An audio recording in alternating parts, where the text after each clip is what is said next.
Hello, hello. So I wanted to talk to you about how your negative self talk can literally hold you back, and how by manifesting what you want, you can make it happen and you can create motivation. So so it's very common for people to reach out to me and say that maybe they've joined and that they message me because they're just not feeling, maybe they're not feeling part of the group.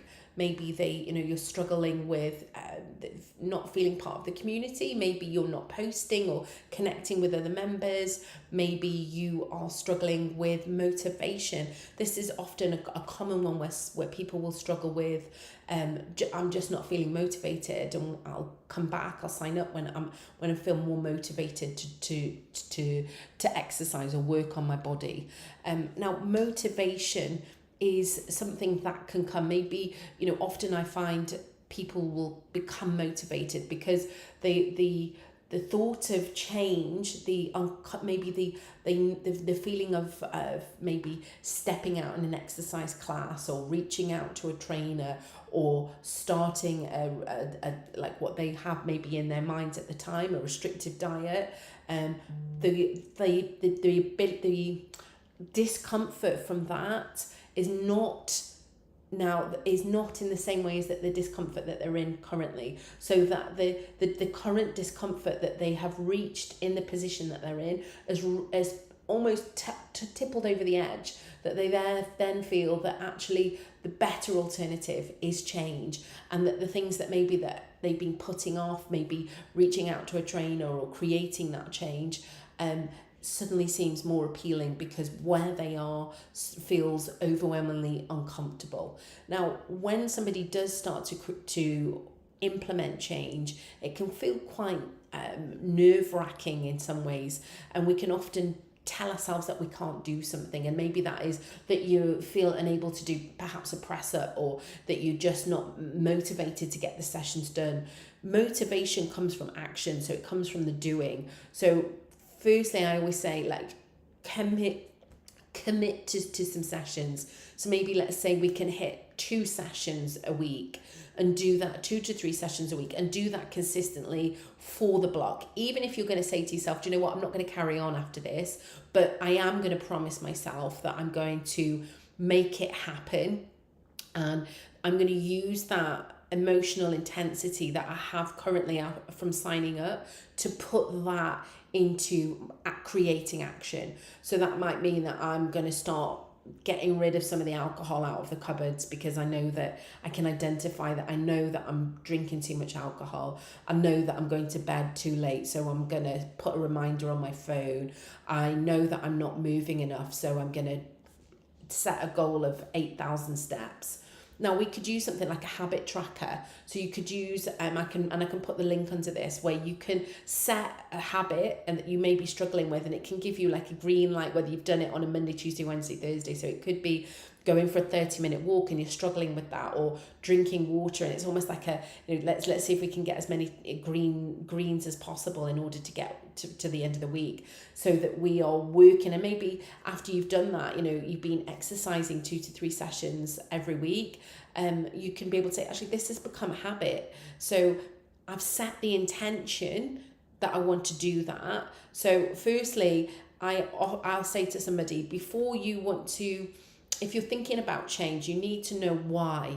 You need to know why you want to change. And it could be that somebody is in so much discomfort with maybe lower back pain, with maybe, lack of energy, of feeling fed up of the body that they're living in, with the decisions that they're making, that they're not prioritizing themselves, that their perimenopause symptoms are through the roof, that they've decided to create that change. But you need to know your why. You need to know, maybe it's because you know that dementia is in your family, or heart attacks, and you don't want to have, maybe you've lost somebody that you love and you don't want your family to be in that same position. So knowing your why is a key. So hold on, I've just written some couple of things here. Yeah, so by knowing your why, you are raising your awareness of what it is you want. okay, and why you want it. So if you can identify those things, one of the things I'm going to say to you is get old fashioned. Don't just think about it, because if you think about it, right, you can think about it, you can have a flashing moment. I might be like, oh, I need to go out and I need to get washing up liquid, and I can go out into town knowing that I need washing up liquid, but if I don't write it down, I come home and I haven't bought the washing up liquid. So this happens a lot. So sometimes we can have these fleeting thoughts, and they can be quite powerful. You can have like motivation and feel like you want to do it, and then you get kind of caught up in the here and now and the things that you've got to do, and it goes back to the back of your mind. So raising awareness, but focusing your attention on what it is that you want, and what it is, identifying that. So write down what you want and why you want it. And then so once we know what we want, so maybe then we need to think about setting some short-term goals. So think about some short-term habits that we need to create. So that, as I said, could be training sessions. It could be adding in 100 grams of protein every day. So you need to be clicking that every day. So you, again, using the habit tracker, or looking at using something like MyFitnessPal and logging your food, just looking at food sources and saying, do you know what, rather than having one egg, I'm going to have 3 eggs. I'm going to make sure that I hit that protein source. I'm going to have some cottage cheese in my yogurt. I'm going to have some whey protein. I'm going to look at adding some beans and pulses to my meal. I'm going to have some fish once or twice a week. I'm going to look at ways to increase my protein intake, and I'm going to look at trying to decrease or minimizing the amount of processed foods that I'm having. So knowing and identifying some of the habits that we might have that are no longer working for us, and looking at things that you need to implement. So first, raise awareness of what it is that you want, okay, and what it is that we're working towards, because we can easily get distracted. So knowing it's those training sessions, what days are you going to do them? When are you going to do them? If we're up in our protein, are you making sure that food's in your cupboard, so that you're not leaving things to chance, and that you're not just going for the toast before bed? You know, that we're changing the Coke for the Diet Coke, that we're drinking more water, that we've got our big water bottle in front of us, and that we're looking at all of those things. And then we want to make deliberate practice. So we want to be focusing on doing those actions, making sure that we get those steps in, making sure that we drink that water. And that's not always going to be, you're not always going to hit every single habit every day. But if you focus on maybe 5 things that you can work towards, then, firstly, start with 1 or 2 things. So that could be the exercise session and the steps. Then maybe add it up to 3. Then maybe add it up to 4 things that you can focus on, then 5, so that you're not feeling overwhelmed with all the things that you need to do. I can give you advice of, maybe you could track food. Maybe you could get to bed before 10 o'clock. Maybe you can have 100 grams of protein.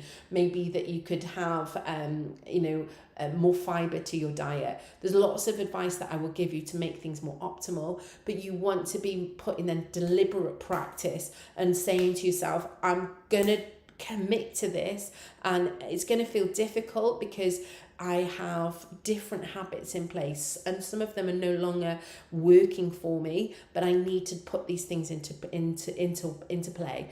So then you need to then hold yourself accountable, or have me holding you accountable. So making sure that you check in with me, making sure that you are committed, commenting on the post, making sure that you're holding yourself accountable, not only to me, but to you, so that we can see that we're working towards heading in the right direction. Because it's so easy to just focus your attention on something else, and before you know it, a year's gone by and you've no longer moved forwards.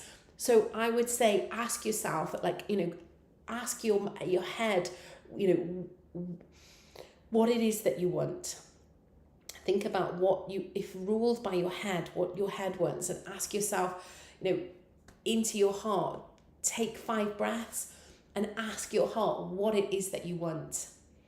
And then, think about that. And then again, ask your gut, your intuition, what it is that you want.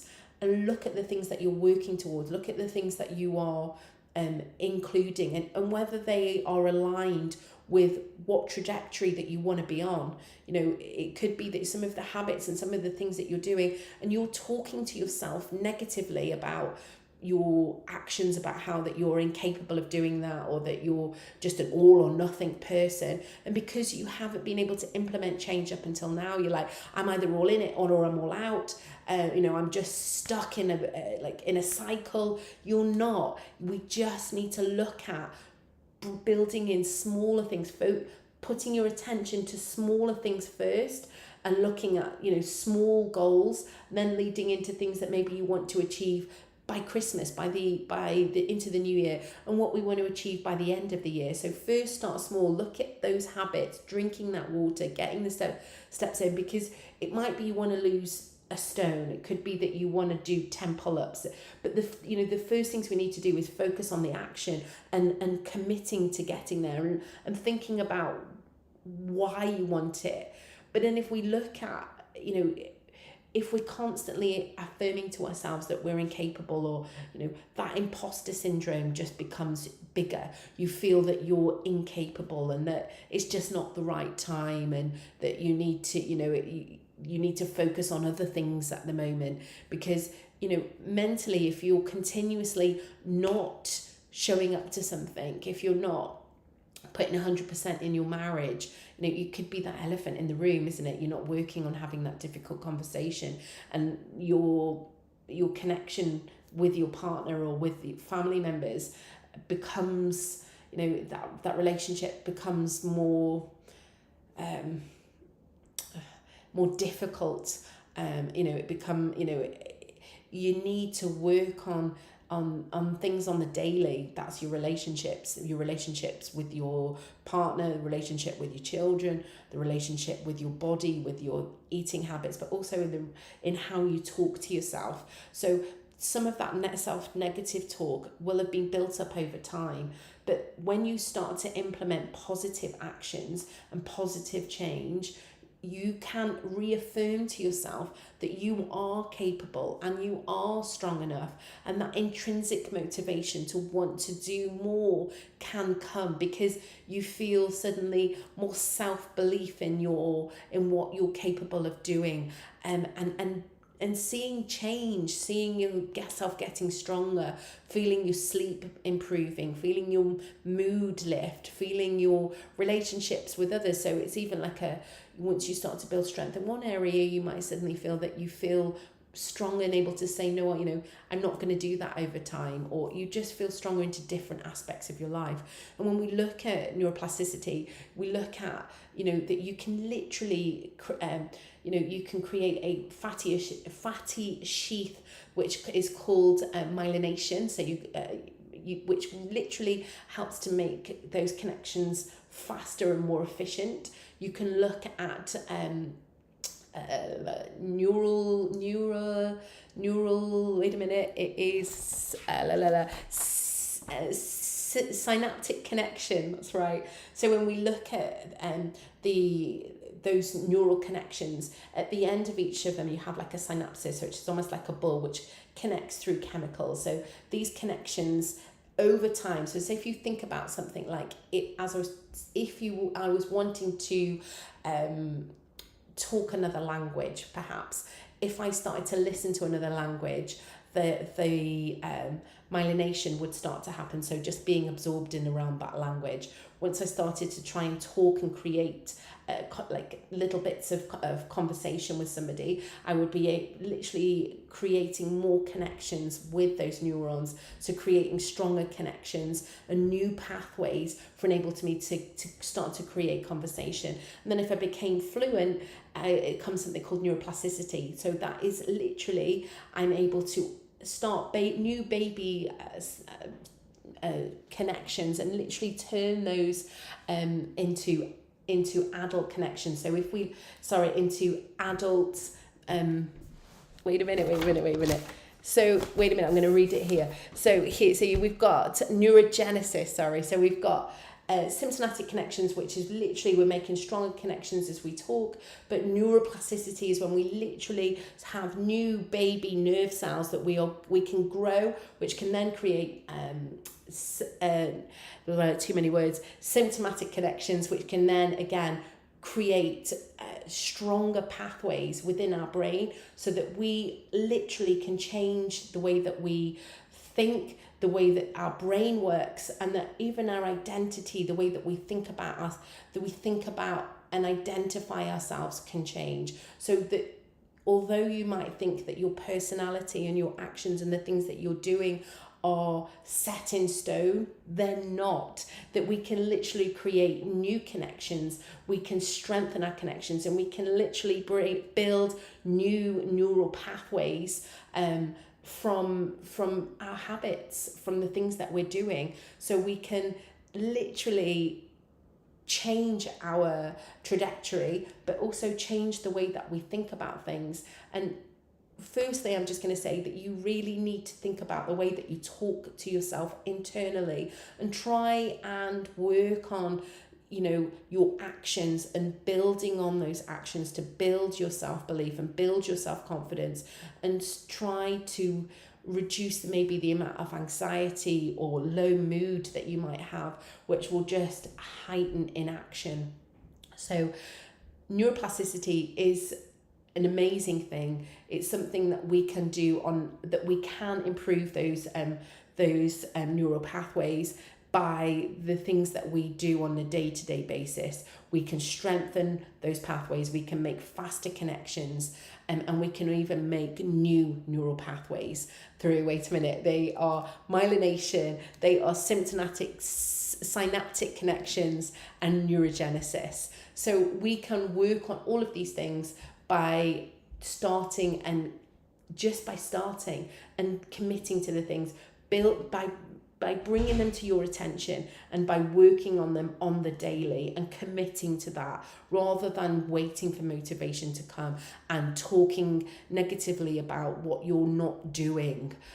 Look at what habits you're doing on the daily. Look at what is intrinsically motivating you to want to change. And it could just be that, you know, you don't want to end up like, you know, your mum, or, you know, maybe you have one fabulous mum, and that intrinsic motivation is there for you, that you want to be reliable and strong, and all the things that you hold dear, that are your values, and you don't see yourself on that trajectory. But you need to look at what your why is and where you want to head, what you want to do. And if you want to identify with somebody, maybe that's somebody that is strong, maybe that's someone, as I said, is a good parent, or somebody that you would that inspires you. What are they doing on the daily? If it's somebody fit and healthy and strong, what are they doing on the daily in order for them to be fit, healthy and strong? And that is your path, that is your pathway, that is how you're going to get there. Identify why, and look at the habits, look at the things that you need to do on the daily